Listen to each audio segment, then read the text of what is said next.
This is a 16th century Persian miniature of a team of Djinn helping a man called the Two-Horned One build one of history's most famous walls. In it, both human and Djinn, mortal beings composed of smoke and fire, are represented as working together in its construction. This is an unusual portrayal, as both species are quite often viewed as enemies of each other, or at least a danger to each other. So what threat could be so dangerous that two entirely different species of sentient life would be forced to work together in order to keep it at bay? Some say that threat was a nation of ferociously savage humans now lost to time. Others say that they were a race of bloodthirsty demons or powerful anomalous humans, but many believe that this race still exists today and go by the name of the apocalyptic entities Yajuj and Majuj, otherwise known as Gog and Magog. This is the Hexa channel, and welcome to this collaboration with the mysterious Middle East.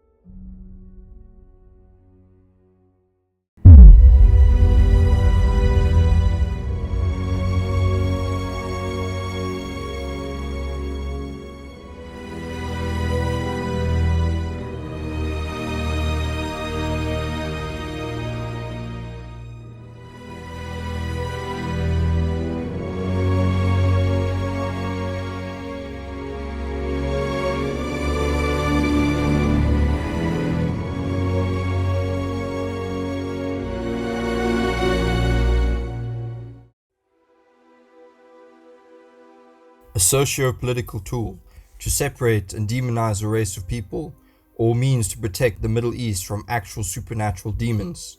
In 1999, a team of archaeologists began exploring what is ominously known as the Red Snake, remnants of a giant wall located in the Golestan province, sandwiched in between the Alborz Mountains and the Caspian Sea. With a length of at least 195 kilometers, historians say that this wall, also known as the Great Wall of Gorgon and the Caspian Gates, was built or at least augmented by the 3rd century Sasanians of Persia to protect their empire from the Hephthalites, a fierce Central Asian power. The Sasanian Empire was absolutely huge, encompassing Turkey, Syria, Iraq, and Iran. In 2004, using radiocarbon dating, archaeologists announced that they believed that a part of the wall dated back to at least the 4th century, where the Persian king Khusrau is believed to have developed much of the wall. Other historians state that it is entirely possible that he built this on an already existing structure, built at least a century earlier by no other than Alexander the Great. If we are to assume that Alexander's wall is the Red Snake, that would mean that for 1,000 years, until the extension of the Great Wall of China under the Ming Dynasty, the Red Snake was the longest wall in the world. Alexander the Great was an ancient Macedonian ruler and one of history's greatest military minds. By the time of his death, at the young age of 32, he was a king of an empire that stretched from modern-day Greece to Pakistan.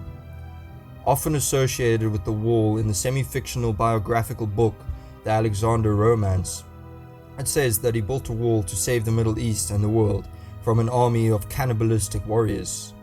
According to the historian Boyle in 1977, this Alexander Romance was sometimes referred to as Pseudo-Callisthenes, from which two Latin versions emanated in the 5th and 10th century.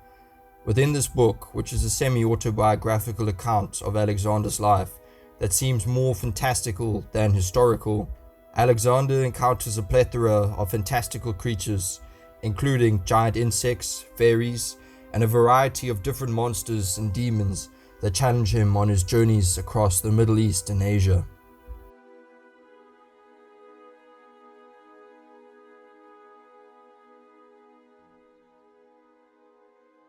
The incident that gave impotence to the latest version of the Alexander Romance was the identification of the wall or gate which Alexander built in a mountain pass to lock out what he would term the barbarian tribes. During the course of time, this barbarian tribe became known as Gog and Magog, or Yajuj and Majuj. The identities of Yajuj and Majuj has always been a mystery, but has always been associated with the wall or Great Barrier, and that their return will herald the beginning of the apocalypse. In the biblical book of Revelation, it tells how Satan will be imprisoned for 1,000 years, and how on his release he will rally the nations in the four corners of the earth, Gog and Magog, to a final battle with Christ and his saints. Islam has a similar narrative, stating that the end of the world would be preceded by the release of Yajuj and Majuj, whose destruction by God in a single night would usher in the day of resurrection. But what exactly are they? Some say they are a supernatural force, while others say they were or are a political force, an army or nation capable of dominating the world. More abstractly, others interpret them as merely analogues for human tendencies, making them purely an ideological concept and not physical.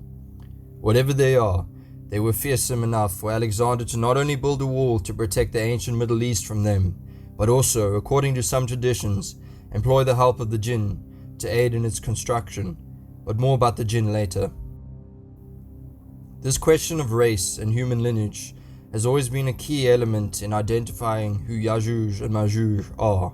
Some historians note that in the Bible's genealogy, Magog was a grandson of Noah through his son Japheth, and from him were descended the people of Central Asia, who later moved into Europe and were the ancestors of modern-day Europeans, and also related to modern-day Russians, Persians, North Indians, Turks, Mongols. Within this context, they play into a narrative fueled by a xenophobic ideological fear of the other. Yosef ben Matinyahu, a historian from the 1st century, states that the Alexander's Wall, also known as the Iron Gates, were designed to be a barrier against the Scythians, a group of ancient tribes of nomadic warriors who originally lived in what is now southern Siberia. According to this historian, among the Jews they were known as the Magogites, the descendants of Magog. In the Alexander Romance, it states that the gates were built between two mountain ranges that were literally pulled closer together by God after Alexander prayed for a way to gain a strategic advantage over Yajuj and Majuj.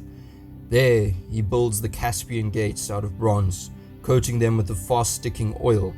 These gates enclose 22 nations and their monarchs, including Yajuj and Majuj. According to this account, the geographic location of these mountains is rather vague, but is consistent with other accounts, both archaeological and arguably fictional, as being in the vicinity of modern-day Turkey and Armenia, the Caspian Sea, Iran, and Russia. Within some Christian texts, the gates of Alexander were established between two mountains to prevent the armies of Yajuj and Majuj from ravaging the region. Like what is written in the Alexander Romance, there is a story of Alexander praying to help strengthen his position against the two, resulting in entire mountain ranges being pulled together so he can make an iron wall between them. Within Arabic and Islamic tradition, it is believed that Alexander the Great went by the name Dhul Qarnayn. In the Holy Quran, in Surah 18, Dhul Qarnayn literally translates as the two-horned one. Comes across people in a valley with whom he can barely communicate, but who beg him to protect them from the Yajuj and Majuj, who are spoiling the lands. Dhul Qarnayn builds an iron wall that will keep out Yajuj and Majuj until the end of days. Since hardly anything of the Red Snake or Iron Wall has survived to the modern day, the Egyptian writer and blogger Lamia Al-Khwaili notes that the wall may literally be an anomalous structure of an unprecedented scale, designed to shield creatures that are themselves anomalous in nature, keeping them hidden from the rest of the world for thousands of years. To back up her argument that Yajuj and Majuj are supernatural creatures different from anything that has been described before, Al-Khwaili states, "It has been narrated from Ibn Abbas that when he asked Ali about the creatures, he responded by saying, God has created 1,200 species on the land, 1,200 species in the sea, 70 species from the children of Adam, and the people are the children of Adam, except for the Yajuj and Majuj. Does that suggest that they are not human?" She goes on to state that when examining the roots of the anglicized names, Gog means fiery essence, and Magog could mean those transformed into Gog.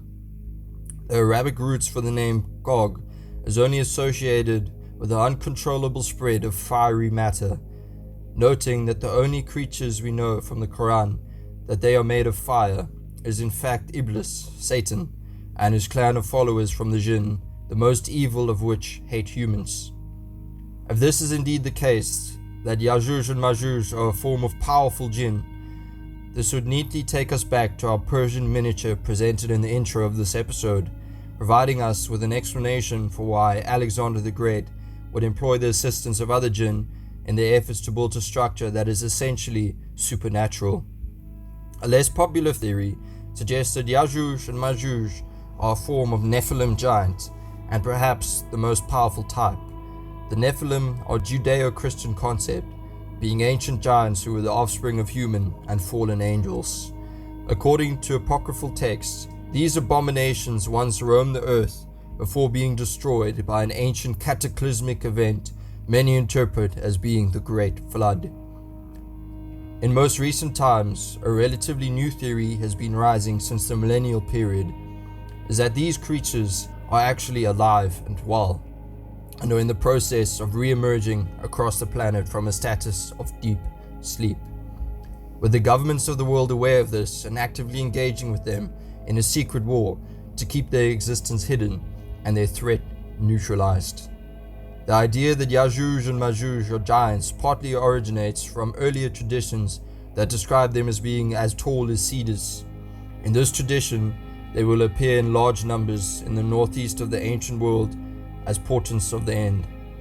Then proceed south towards Israel, drinking up the waters of the Tigris and Euphrates rivers, or the Sea of Galilee. When there are no more human targets left, Yajuj and Majuj will shoot at the sky, hoping to destroy heaven. This has led to the speculation that this tribe is a technologically advanced species, which coincides with another popular theory that the Nephilim are alien in origin. This would mean the return of Yajuj and Majuj would technically be a form of alien invasion.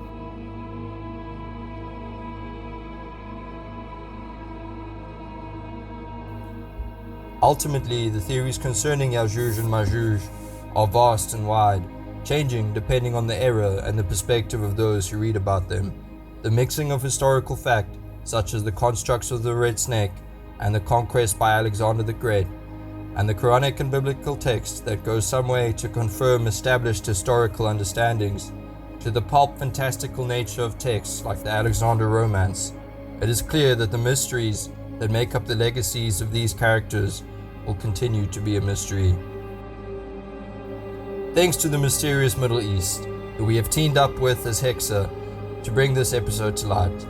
If you want to see some more of our content, check the link in the description box below to check out our channel and subscribe with us there. We recently made a video on the jinns in Islam, and if you haven't already, also subscribe to the mysterious Middle East here.